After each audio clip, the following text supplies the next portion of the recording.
Om Swastiastu. Halo teman-teman semuanya, perkenalkan nama saya Nika Dek Junewati dengan NIM 24230710003. Nah, pada video kali ini saya akan membahas terkait konsep-konsep dan penerapan dari Trihita Karana sebagai pemenuh tugas ujian akhir semester mata kuliah Trihita Karana yang diampu oleh Bapak Dr. Inyomantika MSI dan Bapak Dr. Putu Atawan SPD MSI. Baik, langsung saja. Di sini terkait konsep dari THK. Jadi, Trihita Karana itu adalah sebuah konsep filosofis dalam budaya Bali yang menggambarkan 3 prinsip dasar yang mengatur kehidupan masyarakat Bali. Jadi, Trihita Karana ini berasal dari bahasa Sanskerta yang terdiri dari 3 kata, yaitu Tri yang berarti 3, kemudian Hita yang berarti sejahtera atau damai atau harmoni, dan Karana yang berarti penyebab atau sumber. Jadi secara esensial, Trihita Karana itu adalah 3 sumber yang menjadi landasan terciptanya kehidupan yang harmonis, damai, dan sejahtera. Nah, adapun 3 sumber dalam THK ini, yang pertama itu ada Parahyangan, yang artinya hubungan manusia dengan ide Sang Hyang Widiwasa. Kemudian yang kedua ada Pawongan, yaitu hubungan manusia dengan sesamanya. Dan yang ketiga itu ada Palemahan, yaitu hubungan manusia dengan lingkungan sekitar. Nah, setelah memahami konsep dari Trihita Karana tadi, kita sekarang beralih ke penerapan THK dalam kehidupan sehari-hari. Jadi ada 3 poin yang akan kita bahas di sini. Penerapan THK dalam kehidupan rumah tangga, kemudian penerapan THK dalam masyarakat, dan penerapan THK dalam lingkungan sekolah. Oke, yang pertama di sini ada penerapan THK dalam kehidupan rumah tangga. Nah, seperti yang kita bahas tadi, ada 3 sumber dalam THK itu, ada Parahyangan, Pawongan, dan Pelemahan. Nah, di sini Parahyangan yaitu hubungan manusia dengan Tuhan, khususnya dalam kehidupan rumah tangga itu sudah sering sekali kita implementasikan, khususnya bagi umat beragama Hindu. Setiap hari biasanya kita melakukan persembahyangan atau menghaturkan canang rarapan. Itu merupakan salah satu implementasi dari Parahyangan. Nah, selain itu, memperingati hari-hari suci agama Hindu seperti Purnama, Tilem, Galungan, Kuningan, itu merupakan salah satu implementasi dari Parahyangan. Kemudian contoh lainnya, setiap hari saat kita selesai memasak, pasti kita akan selalu menghaturkan sesajen atau istilah lainnya Yatnya Sese atau Mebantan Saiban. Itu merupakan salah satu implementasi dari Parahyangan sebagai wujud rasa terima kasih kita kepada ide Sang Hyang Widiwasa karena telah diberikan rezeki yang berlimpah, seperti itu. Kemudian yang kedua ada Pawongan. Di sini dalam kehidupan rumah tangga tentunya kita harus ada yang namanya rasa kerjasama dalam menjalankan tugas rumah tangga, seperti ada yang mencuci, memasak, kemudian bebersih-bersih rumah. Kita harus bisa membagi semua tugas-tugas itu agar tidak ada yang merasa terlalu berat, kemudian ada yang merasa terlalu ringan, seperti itu dalam menjalankan kehidupan rumah tangga. Kemudian saling menghargai antar sesama, itu juga salah satu implementasi dari Pawongan. Jadi kita harus memiliki rasa hormat dan bakti kepada orang tua, kepada orang yang lebih dewasa yang ada di rumah, seperti itu. Kemudian implementasi Palemahan, yaitu hubungan manusia dengan lingkungan. Nah, kalau di rumah kita pasti ada namanya membersihkan area rumah, seperti itu ya.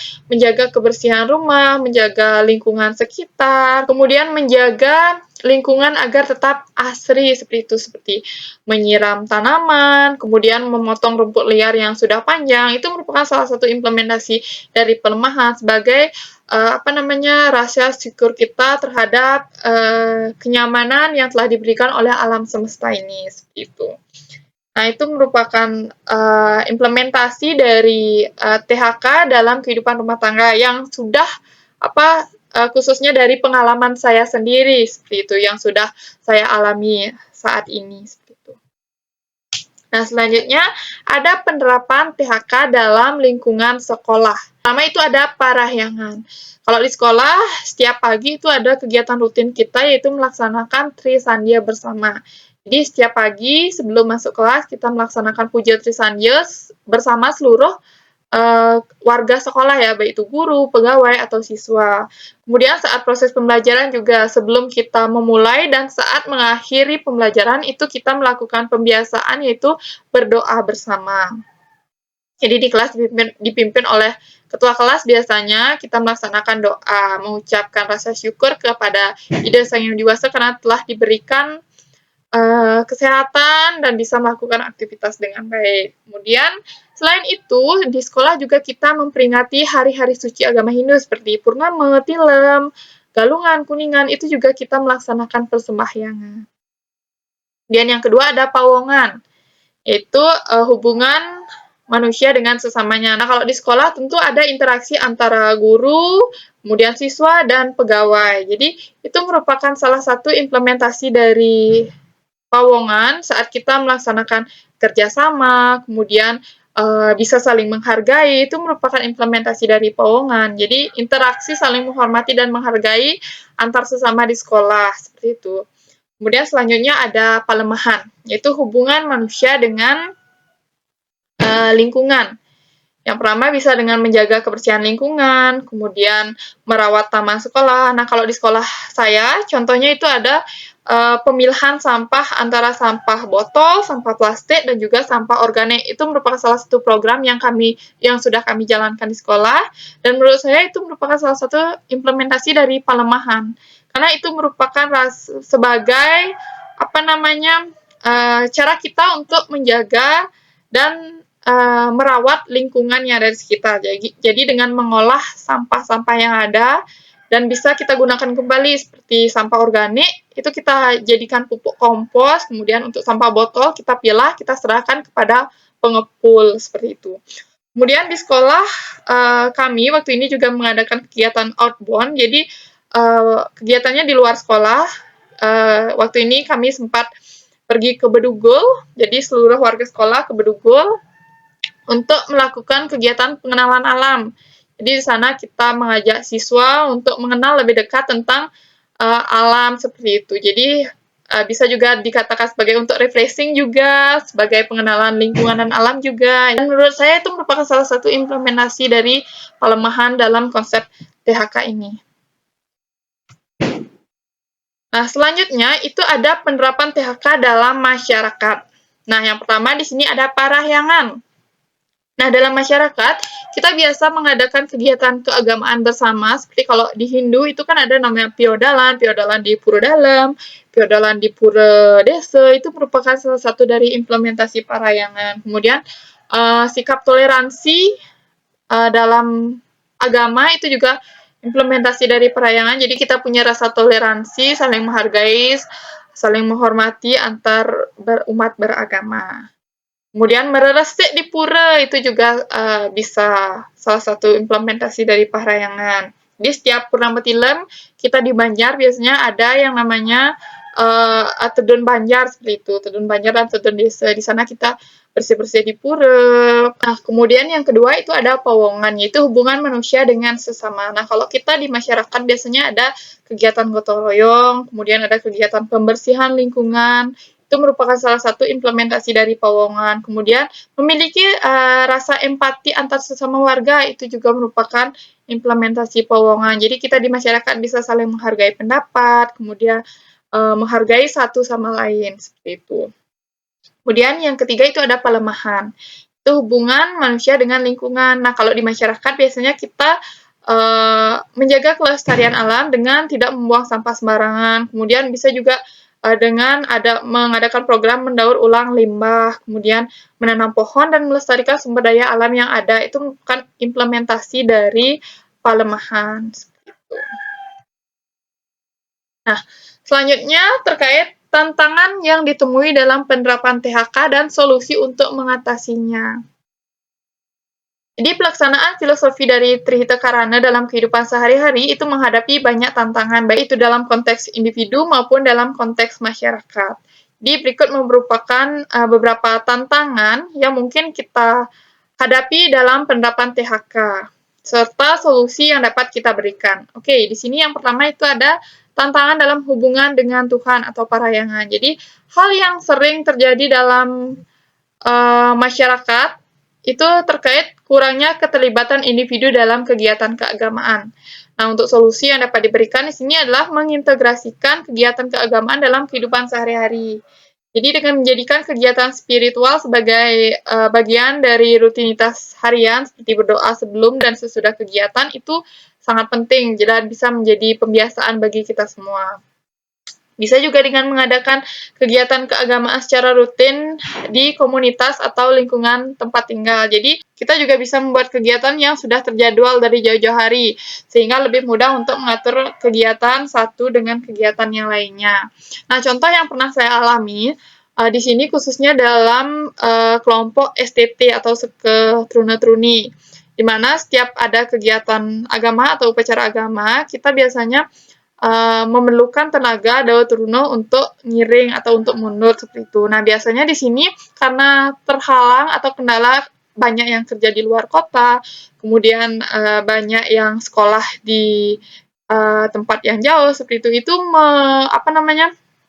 membuat kontribusi dari Truna-Truni itu sangat sedikit dalam kegiatan keagamaan. Jadi, solusi dari hal tersebut di sini adalah dengan memberikan jadwal kegiatan keagamaan dari jauh-jauh hari.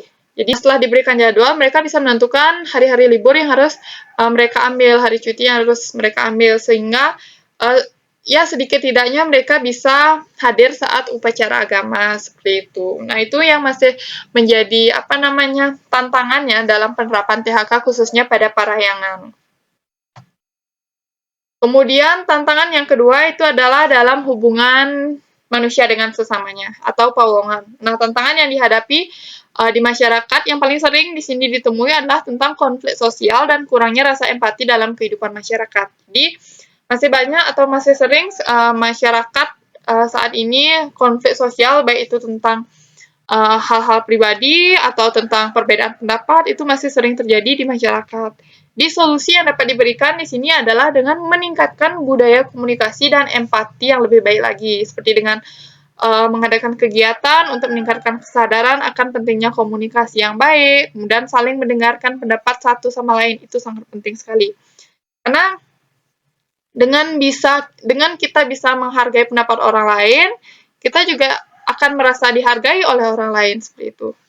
Jadi kegiatan ini bisa diimplementasikan dalam bentuk seminar atau dalam bentuk diskusi kelompok atau pertemuan kecil seperti sangkep seperti itu. Kalau kita di kita di Bali biasanya ada yang namanya sangkep setelah kegiatan atau sebelum kegiatan untuk menyatukan pemikiran seperti itu, untuk menyatukan pendapat sehingga tidak ada perselisihan antara individu satu dengan individu yang lainnya. Kemudian, solusi berikutnya bisa juga dengan mengedepankan nilai-nilai gotong royong. Jadi, menggalakkan nilai gotong royong dalam masyarakat sebagai sarana untuk mempererat hubungan antar sesama. Jadi, kegiatan gotong royong seperti kerja bakti, jadi kegiatan gotong royong seperti kerja bakti itu akan meningkatkan solidaritas dan mengurangi konflik yang ada, seperti itu. Oke, selanjutnya yaitu tantangan dalam hubungan manusia dengan alam atau pelemahan. Nah, tantangan yang sering dihadapi di sini adalah terkait dengan kerusakan lingkungan dan polusi yang semakin merajalela. Jadi, semakin meningkatnya jumlah penduduk dan aktivitas manusia di berbagai sektor seperti industri, pertanian, dan pembangunan itu seringkali menyebabkan kerusakan lingkungan dan polusi seperti pencemaran udara, pencemaran air, dan pencemaran tanah.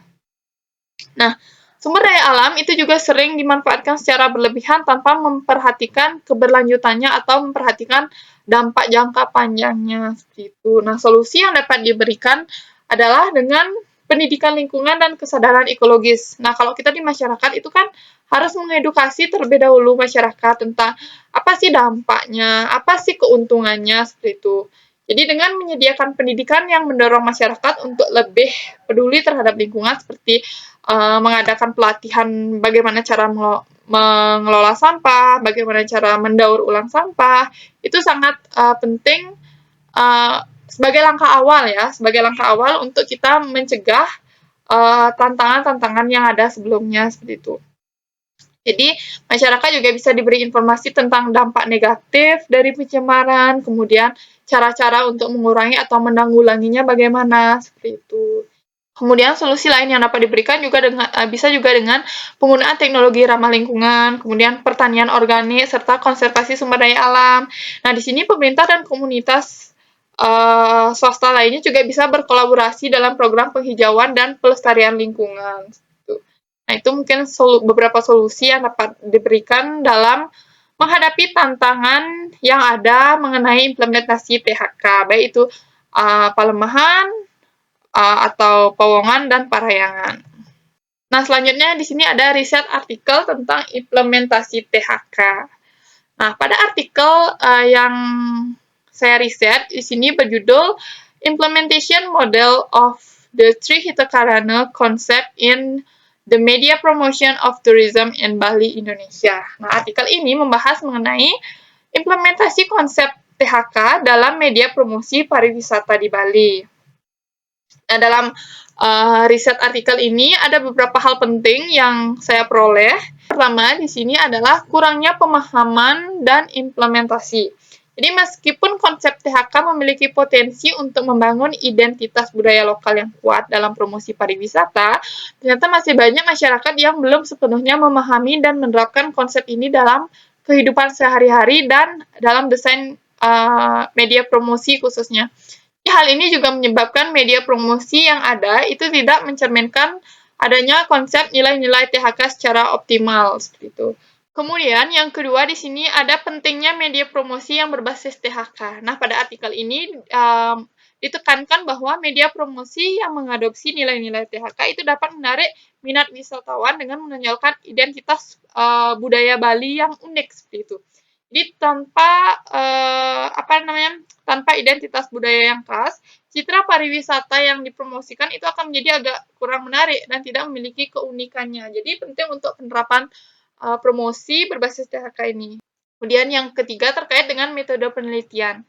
Jadi pada artikel ini peneliti menggunakan metode semiotik yang bersifat kualitatif untuk menganalisis tanda dan makna dalam media promosi. Jadi melalui pendekatan ini, peneliti itu dapat menginterpretasikan bagaimana elemen-elemen visual dalam media promosi itu dapat menyampaikan pesan yang sesuai dengan konsep THK itu sendiri, seperti itu.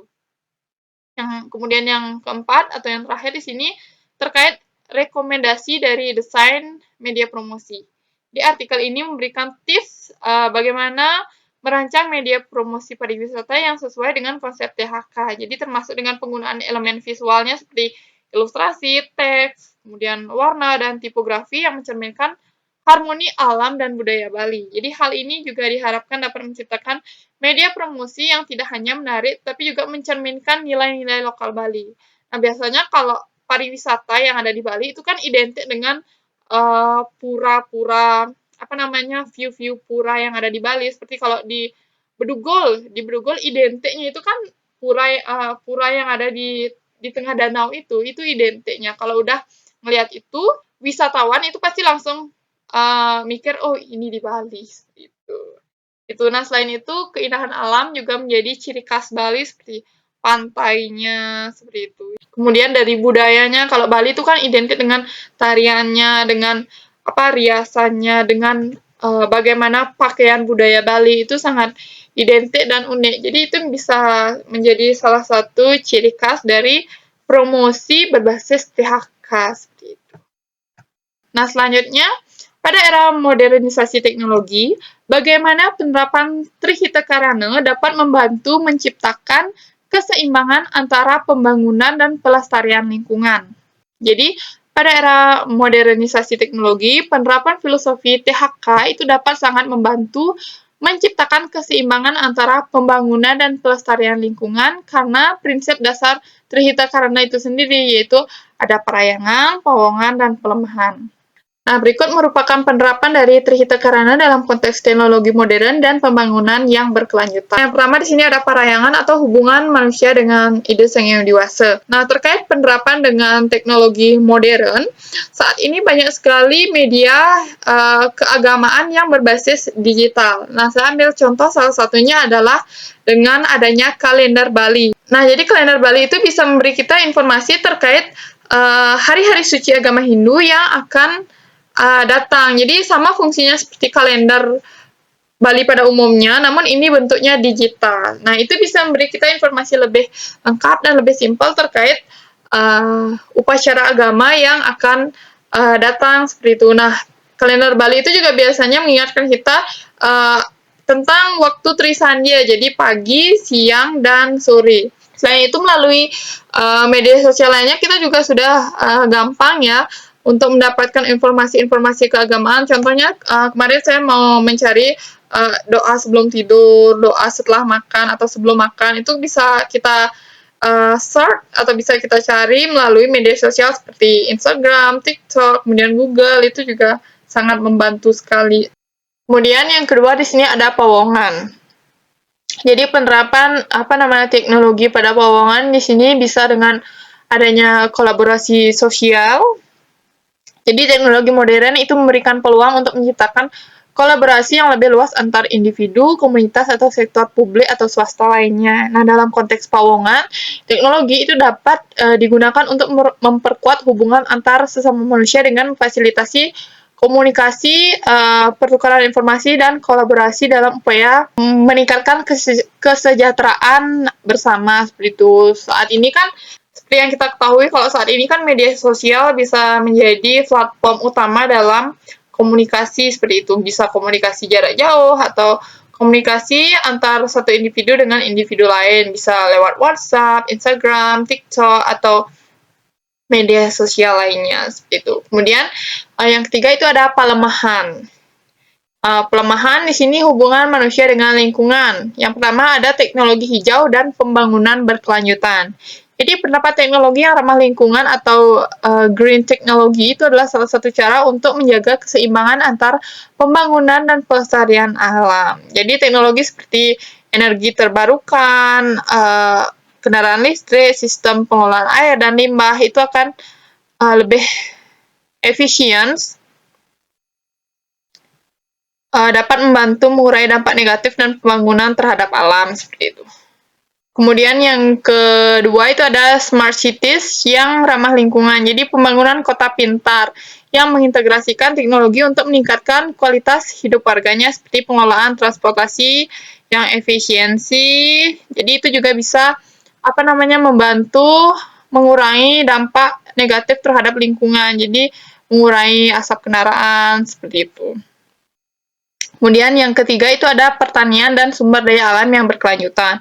Jadi teknologi pertanian yang ramah lingkungan seperti pertanian presisi yang menggunakan data untuk mengoptimalkan penggunaan air, pupuk, dan pestisida juga dapat membantu menjaga keberlanjutan sumber daya alam sambil meningkatkan hasil produksinya. Nah, terakhir di sini ada terkait contoh permasalahan yang tidak relevan dengan konsep THK serta solusinya. Yang pertama, yaitu permasalahan terkait pencemaran lingkungan akibat limbah industri. Jadi ini berkaitan dengan konsep pelemahan ya dengan lingkungan. Jadi banyak industri di sekitar pemukiman atau area tertentu yang membuang limbah secara sembarangan, baik itu limbah cair, udara, maupun padat. Nah, pencemaran ini itu dapat merusak ekosistem, dapat mencemari sumber daya air, dan berdampak negatif terhadap kesehatan masyarakatnya. Nah, hal ini jelas bertentangan dengan konsep pelemahan dalam Trihita Karana, di mana hubungan manusia dengan alam harus dijaga dengan baik dan tidak merusak keseimbangan alam. Nah, solusi yang dapat diberikan yang pertama di sini adalah dengan adanya pengawasan dari pemerintah. Jadi pemerintah dan lembaga terkait perlu meningkatkan pengawasan terhadap pabrik atau industri yang membuang limbah secara ilegal. Jadi penerapan regulasi yang lebih ketat dan sanksi yang tegas itu dapat menjadi langkah awal untuk menegakkan prinsip pelemahan. Kemudian solusi yang kedua yaitu terkait dengan pendidikan dan kesadaran lingkungan. Jadi masyarakat dan pengusaha perlu diberi edukasi tentang pentingnya pengolahan limbah yang baik. Jadi serta teknologi ramah lingkungan yang dapat mengurangi pencemaran. Jadi program seperti daur ulang limbah atau penggunaan teknologi yang dapat mengolah limbah menjadi produk yang bermanfaat itu bisa diterapkan. Kemudian solusi yang ketiga yaitu terkait dengan penggunaan teknologi hijau. Jadi pabrik dan industri itu sebaiknya beralih ke penggunaan teknologi ramah lingkungan seperti sistem pengolahan limbah yang efisien dan berkelanjutan. serta energi terbarukan untuk mengurangi dampak pencemaran. Kemudian, permasalahan yang kedua di sini adalah terkait dengan ketimpangan sosial dan diskriminasi dalam masyarakat. Jadi ini berkaitan dengan pawongan, di mana ketimpangan sosial dan diskriminasi terhadap kelompok tertentu, baik itu berdasarkan suku, agama, atau status sosial, itu sering terjadi di masyarakat. Misalnya, diskriminasi terhadap kelompok minoritas atau ketidakadilan dalam akses terhadap sumber daya seperti pendidikan, pekerjaan, atau layanan kesehatan. Nah, hal ini itu bertentangan dengan konsep pawongan, di mana hubungan antar sesama manusia itu harus didasarkan pada rasa saling menghargai, tolong menolong, dan gotong royong. Nah, solusi yang dapat diberikan di sini adalah masyarakat itu harus diberdayakan dengan pemahaman tentang keberagaman, toleransi, dan pentingnya persatuan dalam perbedaan. Jadi, program-program pendidikan yang mengajarkan nilai-nilai toleransi, empati, dan penghargaan terhadap hak asasi manusia itu dapat diimplementasikan di sekolah atau masyarakat ataupun tempat kerja. Jadi ini perlu kerjasama dari berbagai pihak ya, baik itu pemerintah, masyarakat. Kemudian yang kedua, pemerintah dan lembaga sosial itu perlu mengimplementasikan kebijakan yang lebih inklusif seperti pemberian kesempatan yang setara dalam pendidikan, pekerjaan, dan pelayanan publik bagi kelompok yang terpinggirkan. Jadi dengan menyediakan akses yang setara, ketimpangan sosial itu akan lebih diminimalisir. Dan terakhir, dengan mengadakan dialog antar kelompok dan komunitas untuk membahas isu-isu diskriminasi dan ketidakadilan, serta mencari solusi secara bersama-sama. Jadi ini bisa menciptakan pemahaman yang lebih baik antar kelompok dan meningkatkan solidaritas sosial. Baik, terima kasih. Mungkin itu saja yang dapat saya sampaikan terkait konsep dan penerapan THK dalam kehidupan sehari-hari, di mana video ini saya buat sebagai pemenuhan tugas ujian akhir mata kuliah Trihita Karana. Saya mohon maaf apabila terdapat kesalahan kata dalam penyampaian. Om Santi. Om.